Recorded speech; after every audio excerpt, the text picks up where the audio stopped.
Hola, ¿qué tal? Saludos cordiales. Estamos aquí en contacto nuevamente con Palabra Ciudadana del canal de la Universidad de Chile, UChile TV. Hoy vamos a conversar sobre el futuro del Transantiago, precisamente en un momento en que el nuevo gobierno debe finalizar el proceso de licitación del sistema que ha demorado casi 4 años y empezar a implementar cambios en lo que se pretende y mejoras para el transporte público en la capital con sus más de 7 millones de habitantes.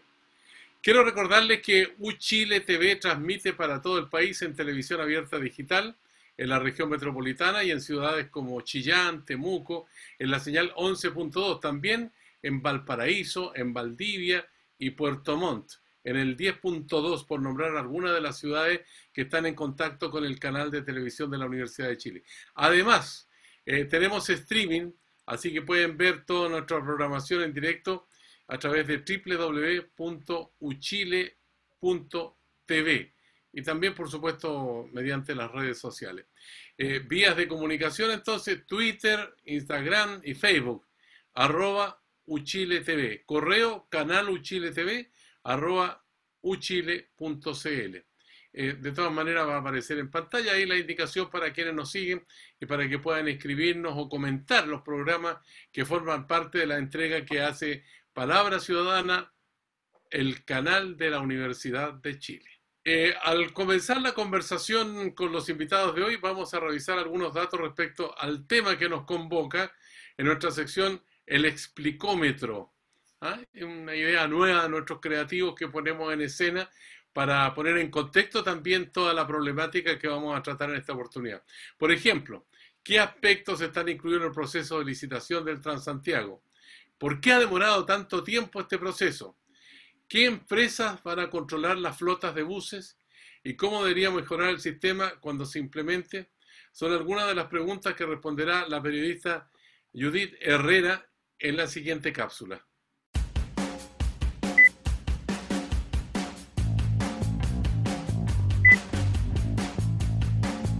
Desde 2007, que en la capital funciona el Transantiago, modelo de transporte público por el que se cambiaron los buses amarillos.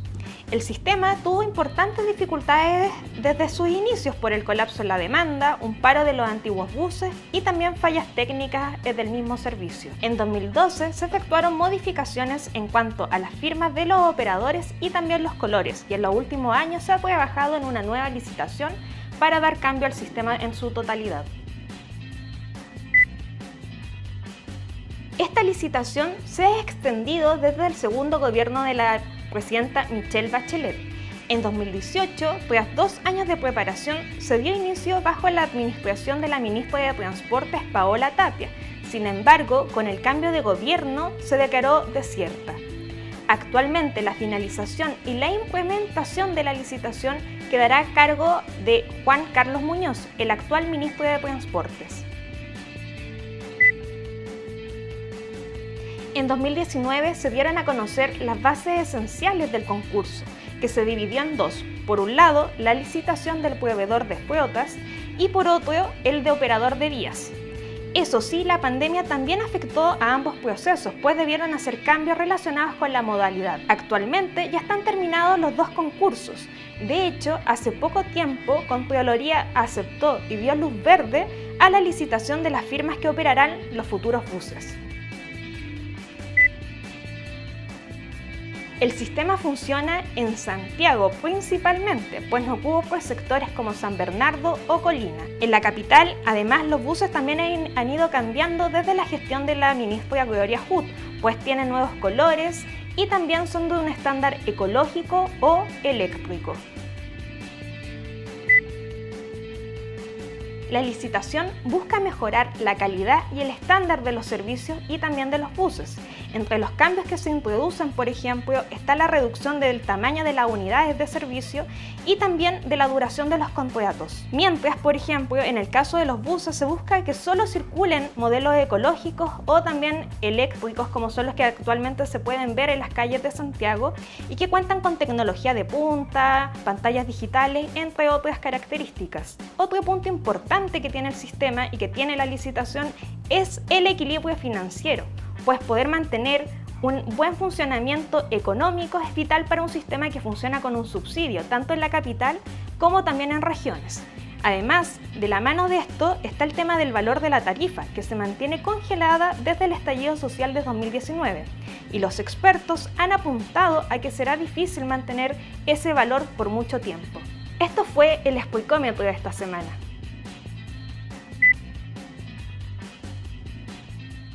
Bueno, y para hablar de estos temas que son tan importantes para miles de personas que usan el sistema de transporte de superficie y la complementación que tiene también con el subterráneo, vamos a presentar hoy día a la abogada, ex ministra de Transporte durante el segundo gobierno de la presidenta Michelle Bachelet y desde el 11 de marzo pasado directora de Transporte Público Metropolitano. Paola Tapia, ¿cómo estás? Hola, un gusto saludarte, Sergio, saludar también a Franco, que luego lo presentarás, y especialmente a todas y todos los que están conectados a través de UDEC Chile TV.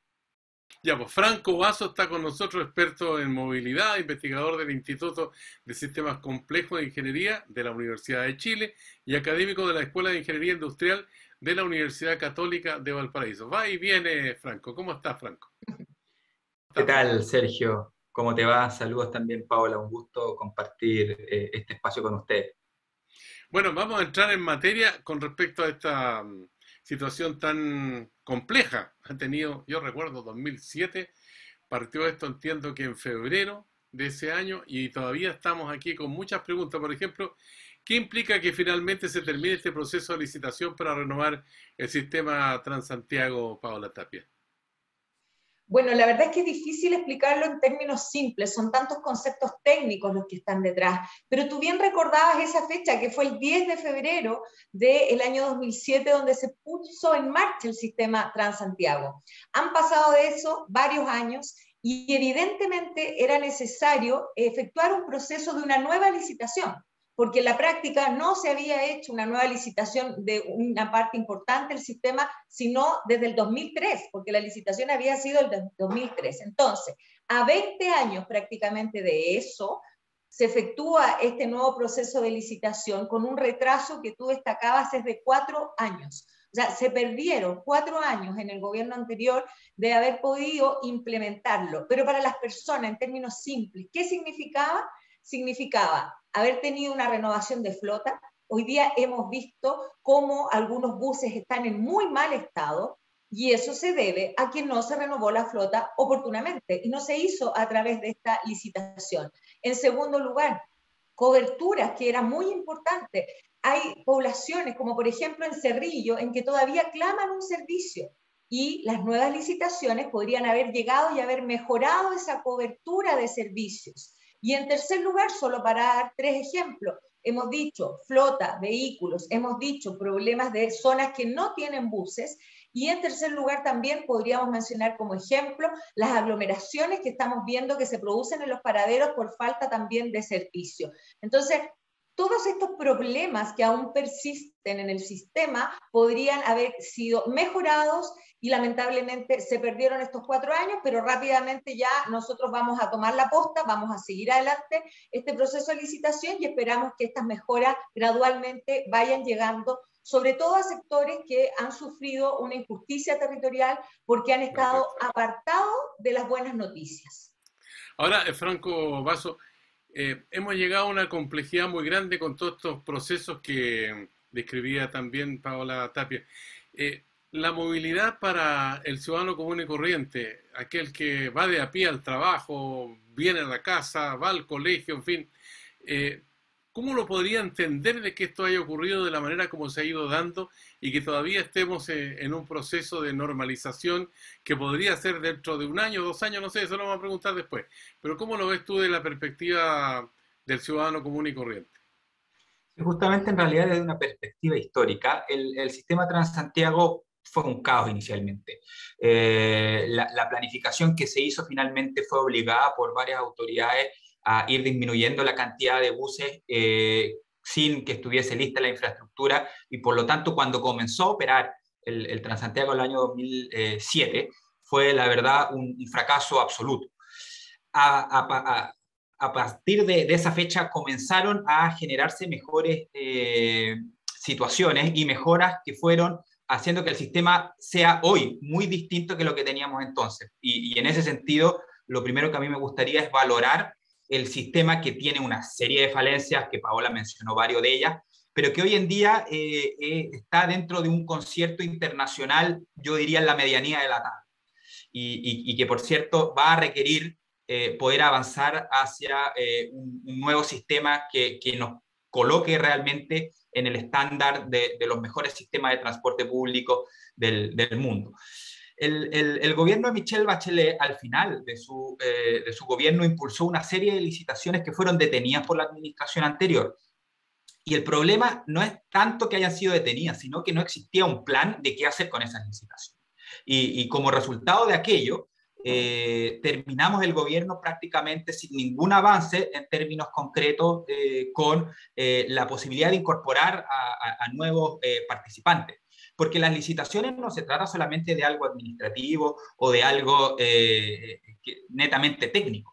Se trata justamente de poder tener la posibilidad de sacar a los malos operadores, de poder mejorar la frecuencia, de poder modificar la malla de recorrido. Y justamente lo que nosotros vimos en el gobierno pasado principalmente es un interés genuino de mostrar cosas rápidas. Y eso nos llevó a muy malas situaciones. La compra de buses eléctricos, sin licitación, sin que hubiese un marco teórico, administrativo que lo sostuviera, generó alzas en los costos de transporte que redundó en alzas muy importantes para el bolsillo de las personas. Y sin ir más lejos, el alza de 30 pesos que terminó generando el estallido social se produjo por una mala administración y compras exacerbadas particularmente de buses eléctricos. Por lo tanto, esta falta de administración, de gestión, tiene un impacto directo en las personas, por ejemplo, a través de los aumentos de tarifas que se generaron durante el gobierno del presidente Piñera hasta el estallido social. Ahora, Paola Tapia, la empresa o las empresas que finalmente administren el sistema de transporte de pasajeros en la ciudad de Santiago, va a ser varias, ¿qué criterios se van a adoptar, digamos, en la convocatoria o que ya está en escena con respecto a las condiciones de los buses, el sistema de conectividad, digamos, con una central, así como ocurre en el metro, por ejemplo, que hay una central donde están las pantallas ahí de todas las líneas y se puede ver qué pasa con cada tren cuando se traslada de un lugar a otro, cuando tiene problemas. En fin, hay una comunicación dinámica muy concreta que aquí además fue una de las cosas que fracasó en la puesta en escena. Absolutamente. De hecho, ahí se cursaron multas millonarias al entonces AFT que operaba a través de Sonda. Pero fíjate que la historia se vuelve a repetir, porque aquí hay que hacer dos grandes distinciones. Una cosa son los buses y las vías, que es de lo que hemos estado hablando, y toda la consulta sobre la gestión de flota, es decir, esta promesa de que podemos tener y podemos manejar que los buses desde un gran centro de control de monitoreo podemos hacer la gestión. ¿Y qué pasa? Que ahí tampoco se hizo la licitación. Y en estos 4 años no se hizo nada. Entonces, el legado que nosotros hemos recibido en materia de gestión de flota es cero. ¿Qué se hizo? Se siguió prorrogando el contrato a la empresa que hoy día está operando esa gestión de flota y nosotros rápidamente vamos a intentar ponernos al día para poder levantar ese proceso. Entonces, ahí estamos a fojas cero. No hay nada en materia de gestión de flotas y por tanto en mejoras concretas. Y solo me gustaría hacer también una breve precisión que la licitación de buses y de vías, que es de la que hemos estado hablando, es solo una parte del sistema, es del orden del 40% de los servicios, lo que está bien, porque tampoco vamos a hacer un gran Big Bang y vamos a cometer los mismos errores del año 2010 a los que hacía referencia Franco. Pero sí hay que decir que evidentemente hay comunas que en el papel van a tener que seguir esperando, porque solo van a llegar estos cambios a aquellas comunas que están comprendidas en esta licitación. Entonces nosotros hemos hecho un despliegue territorial para ir a contarle a los vecinos y vecinas a través de sus alcaldes a las comunas que va a llegar la licitación, pero aquellas que no va a llegar también hemos ido, y hemos sido súper sinceros en decirles, ¿sabes qué? Hay un rechazo, pasaron 4 años, prácticamente no se hizo nada, y con ustedes vamos a iniciar un trabajo. Entonces, Ahora, estamos en ese proceso. estás hablando de comunas como San Bernardo, Colina, Lampa, Padre Hurtado. que en este momento carecen de esa conectividad? Así es, así es. Hoy día, bueno, San Bernardo la tiene, San Bernardo está dentro de la provincia de Santiago, pero no está dentro de la nueva licitación. Por lo tanto, tiene que seguir esperando la renovación de buses, la mejora de recorridos. Pero en el caso de Lampa, en el caso de Pirque, por ejemplo, que está en Colina, que está tan cercano al Gran Santiago, tienen que mirar desde lejos los beneficios que para muchos tiene el sistema de red, hoy día llamado red de movilidad, y tienen que seguir esperando, y para eso también estamos haciendo los estudios que nos permitan el día de mañana gradualmente ir avanzando. Franco Basso, este sistema de transporte que se pretende, digamos, actualizar o profundizar, tiene que conversar con el metro y tiene que conversar también con un sistema de trenes. ¿Eso se ve en la perspectiva, digamos, del mediano plazo, corto plazo o largo plazo?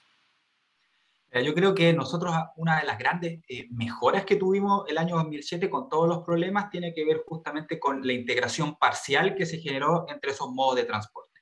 Recordemos que hasta antes de eso, las personas pagaban un bus, luego se subían a otro bus, lo pagaban de nuevo, y si tomaban el metro lo volvían a pagar. Entonces tuvimos lo que se llama una integración tarifaria. Eso quiere decir que con una misma tarjeta yo puedo pagar los distintos modos y yo tengo ventanas de tiempo en las cuales yo puedo movilizar. ¿Cuál es, yo creo, el gran desafío que nosotros tenemos para los próximos años? Es que esta integración tarifaria permita avanzar hacia una integración sistémica. Porque hoy en día la verdad es que tenemos tres sistemas dentro de uno. Tenemos la Dirección de Transporte Público Metropolitana que dirige Paola, que se encarga esencialmente de administrar los buses. Tenemos el metro, que opera como una sociedad anónima separada, y Paola, la verdad sea dicha, por mucho que se supone que también gestiona eso, no tiene poder sobre metro, un metro real. Y lo mismo ocurre con los trenes de cercanía, con EFE. Entonces, hoy en día, a pesar que se supone que la DTPM es la encargada de administrar todo el transporte en la región metropolitana, eso no ocurre. Y es cosa de preguntarle a Paola si ella puede, tiene una injerencia directa en Metro. Y la verdad es que no, Metro se manda solo. Lo mismo ocurre con EFE. Entonces, hay que comenzar a mejorar esas coordinaciones. Y eso se ha visto varias veces en los cuales hay una falla en metro y los buses quizás se demoran una mayor cantidad de tiempo en ponerse, en estar en la calle, y esa interconexión, esa integración que ya es tarifaria, debiese ser como un desafío, sea también operacional y permitir una mejor interconexión entre los distintos modos de transporte. Hablando de tarifa, Paola Tapia, uno dice, bueno, si se va a modernizar el sistema de transporte, y se supone que van a ser buses eléctricos, o sea, no van a gastar combustible, van a contaminar menos, pero al mismo tiempo uno piensa que la electricidad debería tener un costo menor que el diésel, por ejemplo, que se usa hoy día. ¿Eso influirá en las tarifas o las tarifas se mantendrán o subirán en función de amortizar el costo del sistema de transporte? Bueno, el tema de las tarifas evidentemente ha sido, particularmente desde el estallido social, un gran tema para el sistema de transporte. Acá no solo se hipotecaron las mejoras, sino también se hipotecó las finanzas del sistema y, lo que es peor, la esperanza de aquellas personas que esperaban un mejor transporte. Y quiero dar solo un ejemplo. Se anunciaron líneas de metro a diestra y siniestra en circunstancias de que sabían perfectamente que no estaban hechos los estudios y que tampoco estaba previsto el financiamiento. Entonces, la verdad es que eso se perdió la tradición republicana en orden a que los anuncios se hacían cuando tenías esos dos elementos, cuando tenías comprometidos los recursos y cuando tenías los estudios. Vecinos como las de La Pintana, a quienes se les prometió hace ya 4 años una línea del metro, ven con bastante desesperación 4 años después que todavía prácticamente no hay primeras piedras. ¿Qué pasa entonces en definitiva con las tarifas? Evidentemente las tarifas vamos a tener que revisarlas. Hoy día son prioridad en nuestro análisis, porque si bien es cierto, el gobierno a través del presidente Boric y el ministro de Transporte han transmitido la tranquilidad que nuestro país espera en un momento de crisis económica, el congelamiento de las tarifas para este año, evidentemente es algo que debemos seguir analizando en el futuro. La fórmula de cálculo hoy día, a partir del año 2019, ya incorpora la electricidad. Antes no estaba porque evidentemente no habían tantos buses eléctricos. Nosotros trajimos los primeros buses eléctricos en el año 2017. Por lo tanto, la electricidad es un componente que forma parte de las variables de alzas de costo del sistema. Eventualmente podrían ser bajas de costo dependiendo de las varianzas, pero en general sube. Y es algo que vamos a ir analizando evidentemente con el tiempo. Ahora sí me gustaría tomar en los últimos segundos lo que planteaba Franco, de esta desconexión entre metro, ferrocarriles y los buses, digamos. Ese ha sido uno de los grandes dolores del sistema, el no poder contar con una línea única, que las personas entiendan hoy día que red de movilidad, que es el nombre actual del sistema y el cual obviamente nosotros vamos a seguir trabajando. Red de movilidad no son los buses, red de movilidad es el metro, es el ferrocarril, y por lo tanto a la persona le da lo mismo quién está detrás.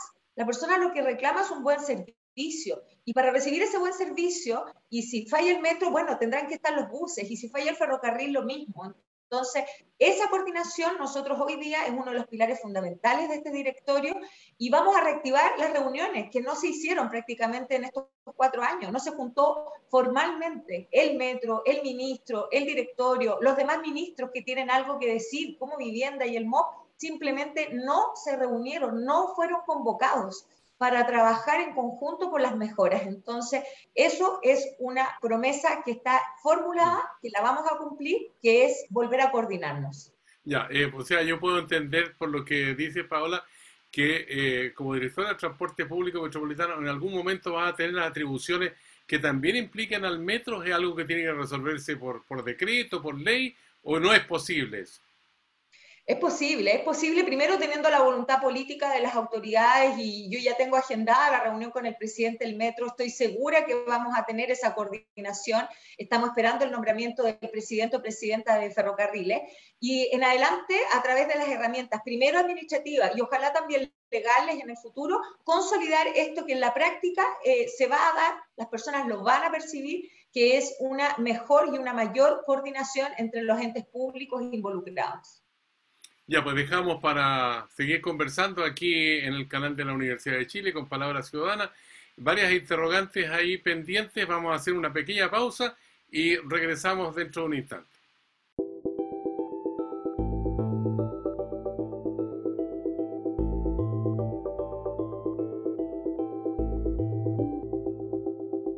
Retomamos esta conversación aquí en Palabra Ciudadana del canal de la Universidad de Chile, pensando en este sistema de transporte que tiene una alta complejidad y una historia bien azarosa en el transcurso de varios años ya. Y hay un punto que me parece importante tener en cuenta, Franco Vaso, que dice relación con las tarifas.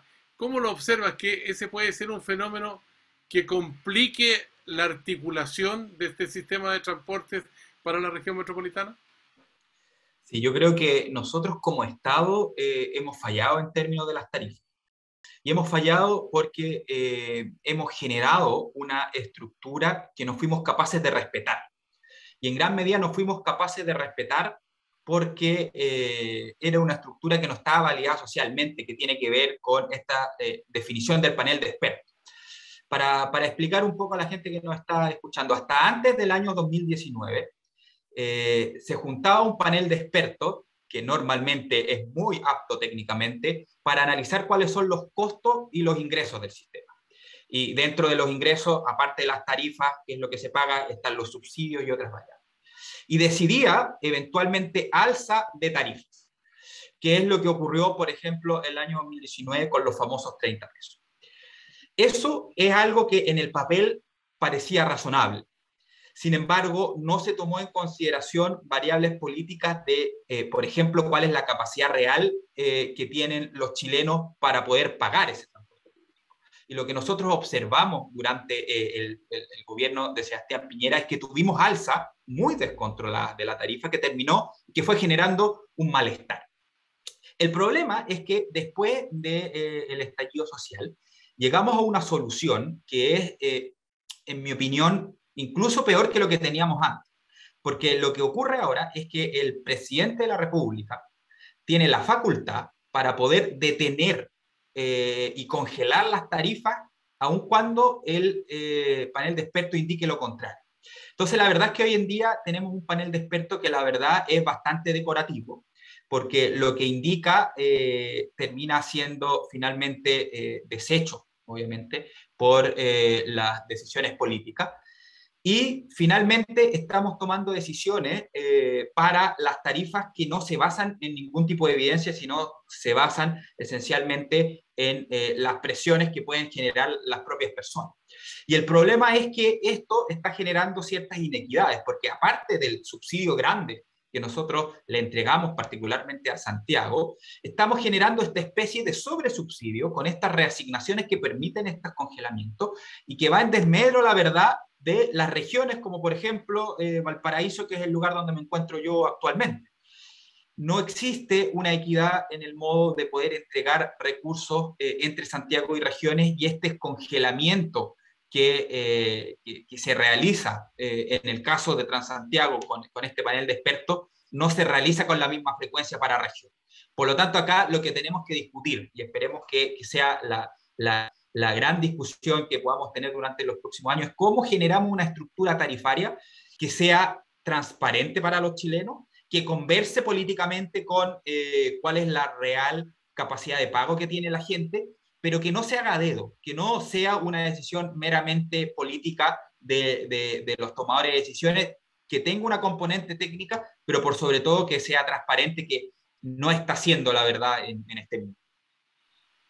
Bueno, lo que dice Franco Basso, Paola Tapia, tiene que ver con un concepto que ha estado en la agenda hace harto tiempo, la descentralización y la equidad con las regiones. ¿Es posible conjugar toda esta idea que se está poniendo en escena en la capital con la licitación para optimizar el servicio de transporte con las necesidades que tienen también las regiones del país, especialmente la ruralidad, que muchas veces ve cómo la ausencia del sistema de transporte le dificulta la calidad de vida? Por supuesto, es fundamental. Yo además soy de regiones, soy de la región de Valparaíso, pero además mi familia es de la región de Coquimbo, y de una zona rural, que a lo mejor nadie de los que nos está escuchando conoce, que se llama Mincha. Les cuento que Mincha está a la orilla del río Choapa, y de chica, cuando iba para allá de vacaciones, solo llegaba un bus, que no era un bus, es una micro destartalada que se estaba cayendo a pedazos, en un camino de tierra. Y había un teléfono para las más de 300 personas que viven en ese pueblo. Bueno, hoy día, afortunadamente, varias cosas han mejorado. Se pavimentó el camino precisamente con los fondos espejos de la ley de subsidio. Segundo, hay un transporte público que ha mejorado y ya hay antenas celulares y por lo tanto las personas se pueden conectar. Bueno, casos como el de Mincha se repiten a lo largo de todo nuestro país y aún están en la versión 1.0, sin caminos, sin transporte, sin conectividad digital. Por lo tanto, evidentemente el desafío es brutal en ese sentido. Pero les quiero contar, yo sé que en general uno habla de Santiago, pero en el periodo anterior, en el segundo gobierno de la presidenta Bachelet, aumentamos un 67% el gasto en subsidio. Porque no es gasto, es inversión al final del día, porque tú estás creyendo en esa ruralidad. Lamentablemente, nuevamente, en estos 4 años prácticamente no se aumentó ni un peso.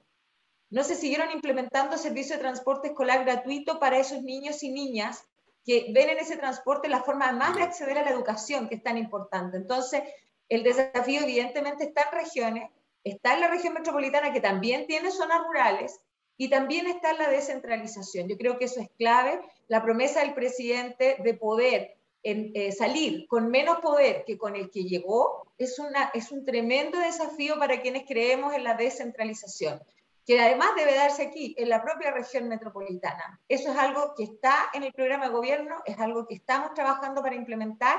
Nos faltan horas del día, créanme, yo duermo muy poco, porque uno tiene, cuando está en la función pública, que sentirse absolutamente comprometido en el día a día con mejorar ese servicio. Es gradual, es despacito, pero créanme que estamos esforzados en eso, y también el equipo regional muy atento. Hoy día, por ejemplo, el subsecretario está en Aysén, no por el rato, no por entrar y bajar del avión, sino varios días para interiorizarse y para buscar soluciones. Ahora, Franco Basso, hay un punto, de nuevo pongo la bandera de la calidad de vida. La gente se gasta a veces hasta 2 horas para ir de la casa al trabajo, del trabajo a la casa, otras 2 horas, aproximadamente. Son 4 horas y trabaja 8 horas. Y me imagino que en la casa llega ya casi hecho un estropajo, digamos. agotado por el viaje, a veces con dificultades para conseguir abordar un microbús y todo eso. Y cuando uno mira, por ejemplo, a Europa, que hay vías exclusivas para los servicios de locomoción colectiva en todas las calles, que uno ve un letrero ahí y dice a las 7:25 llega el bus, y las 7:24 el bus viene ahí a media cuadrita más allá, 7:25 se para, toma los pasajeros, ¿no? Bajan los pasajeros y sigue su marcha a tiempo. Aquí hemos mejorado eso. ¿Estamos en qué punto? Desde un punto de vista objetivo, todos los indicadores de Transantiago han ido empeorando. Es posible que actualmente, en términos de los indicadores, qué sé yo, frecuencia, regularidad, velocidad operacional, tiempo de detención en parada, es posible que tengamos los peores indicadores de Transantiago nunca. Y por lo tanto, el desafío que tiene el nuevo gobierno es justamente poder cambiar eso. Y lamentablemente acá estamos justamente en una situación que se hace mucho más compleja, porque es algo que no hemos tocado en esta conversación, pero quizás se nos olvida. Venimos saliendo de 2 años de pandemia.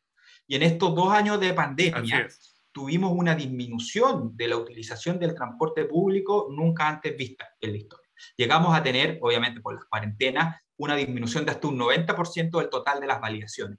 Si antes, por ejemplo, en un día normal teníamos 6 millones de validaciones, llegamos a tener 600.000.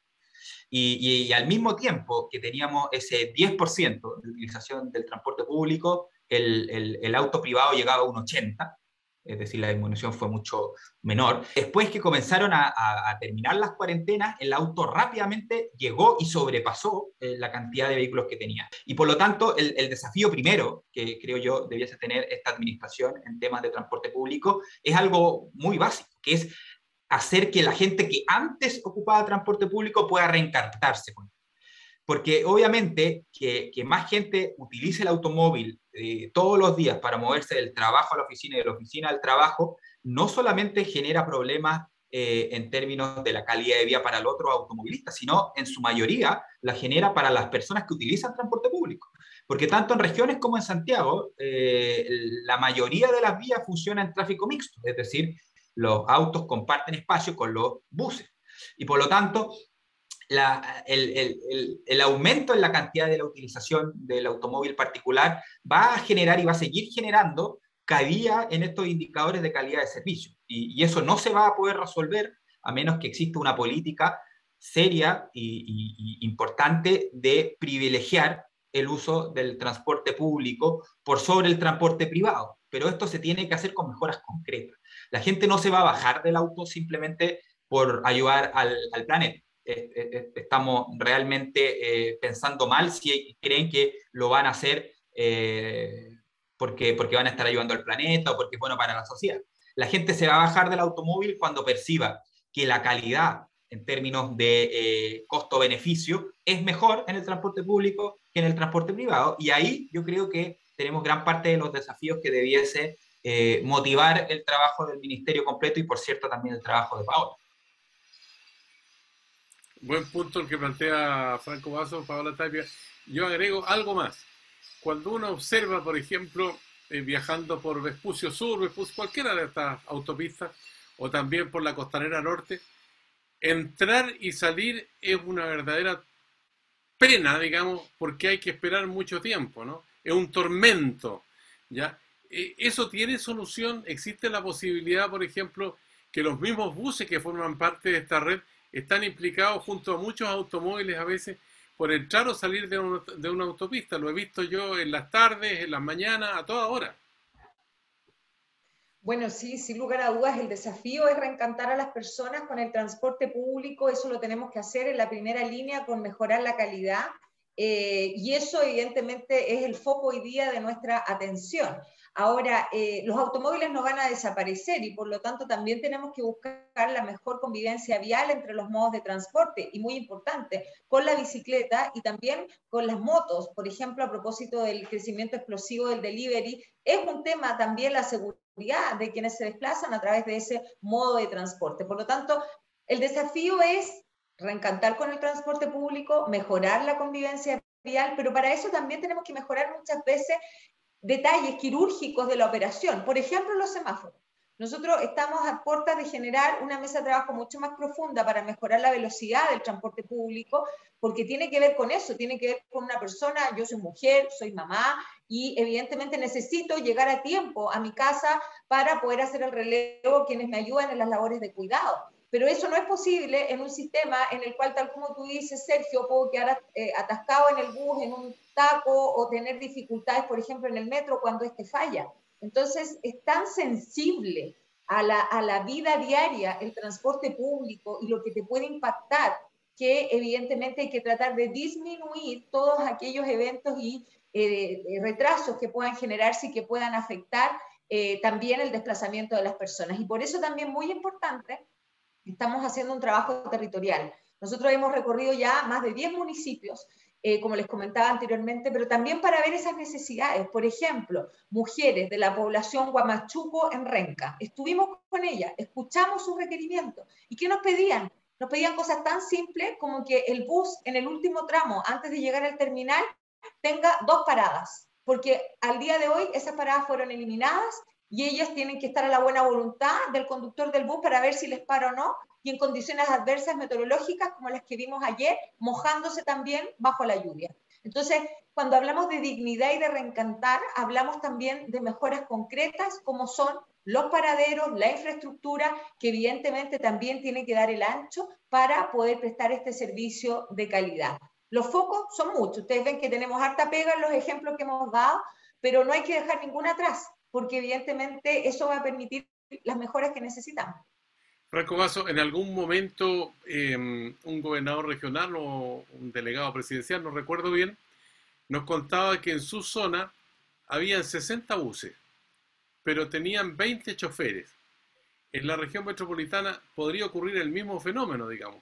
Y también tiene mucho que ver con la capacitación de quienes hacen esta tarea tan importante, que tratan con seres humanos en la bajada, en la subida de los buses, pero al mismo tiempo interactúan con los demás vehículos que están transitando por las calles. ¿Es un problema ese? ¿Necesita solución o no hay cómo? No, el tema de los conductores es un temazo, y sobre todo cuando hay ciertas actividades económicas que se reactivan.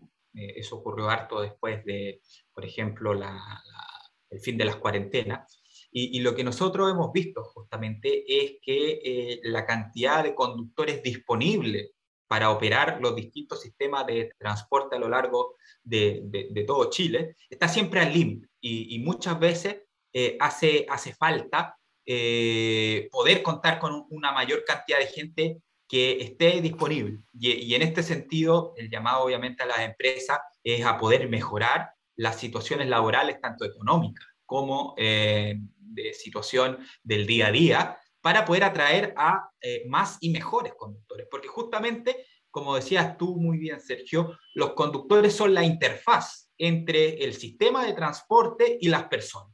Y por lo tanto, cuando yo tengo un conductor que es amable, un conductor que para donde corresponde, que maneja las velocidades que corresponde, que no lleva a la gente como si fuese como chanchos al matadero, evidentemente la percepción del transporte público mejora dramáticamente.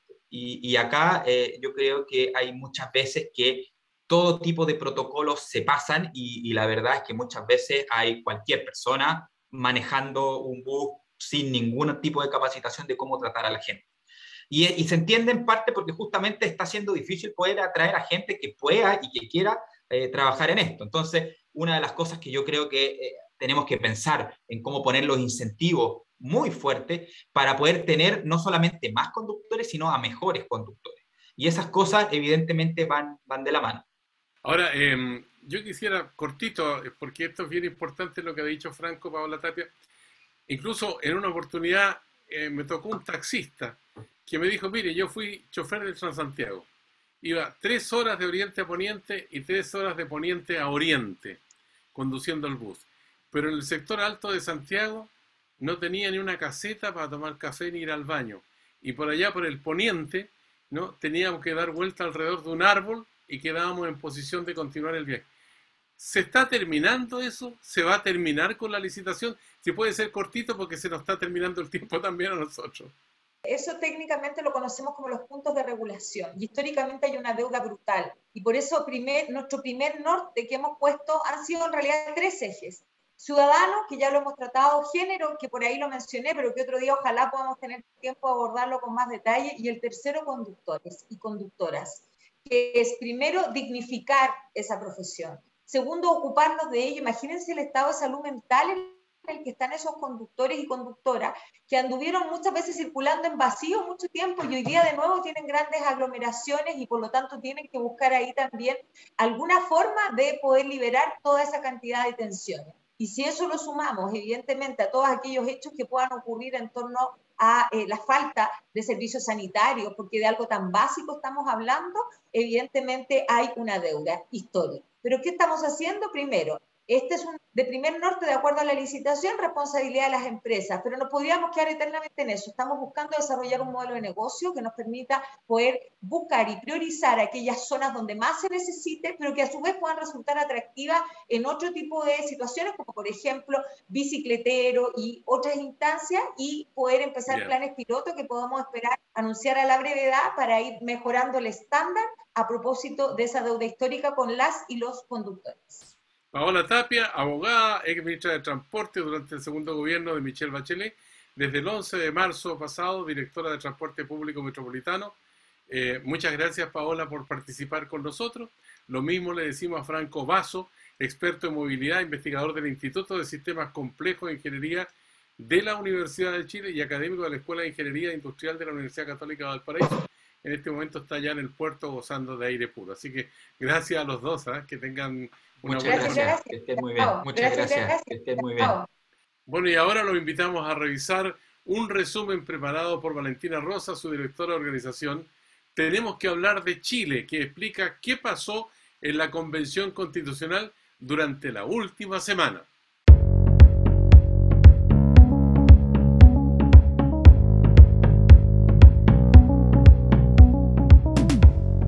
Faltan pocos días para que termine el trabajo de las 7 comisiones temáticas con que la Convención Constitucional ha venido trabajando hasta ahora. Luego de esta fecha, los convencionales se reordenarán en 3 nuevas comisiones: la Comisión de Normas Transitorias, la Comisión de Armonización y la Comisión de Preámbulo, las que ya se conformaron este jueves pasado. ¿Cuáles son sus funciones? La Comisión de Normas Transitorias deberá proponer artículos que ayuden a la transición entre la actual Constitución y la nueva Constitución en caso de ser aprobada. La Comisión de Preámbulo deberá redactar las líneas que iniciarán el proyecto de nueva Carta Magna. Y por último, la Comisión de Armonización deberá revisar todo lo escrito y proponer formas para superar las inconsistencias, incoherencias y problemas de ortografía o sintaxis que puedan haber. Días intensos vive la Comisión de Sistema Político. El lunes pasado, el lunes 25, y solo a 5 minutos de que se cerrara el plazo para generar indicaciones, 13 convencionales pertenecientes a la comisión y de distintos colectivos presentaron las indicaciones que luego serán debatidas en el Pleno. Estas indicaciones incluyen temas como procedimientos de acusación constitucional, nuevos temas en las leyes de acuerdo regional y la facultad revisora de la Cámara de las Regiones. Con 113 votos a favor, 34 en contra y solo 5 abstenciones, se aprobaron las autonomías territoriales indígenas. Junto con esto, entra al borrador la libre determinación y autonomía del pueblo Rapa Nui. Finalmente, se aprobaron 7 de los 18 artículos que contenía el segundo informe de la Comisión de Sistemas de Conocimiento. Entre ellos, destaca la consagración de los derechos de autor. Y con eso nos despedimos. Recuerda que puedes revisar más información en nuestra página web tenemosquehablardechile.cl. Hasta la próxima.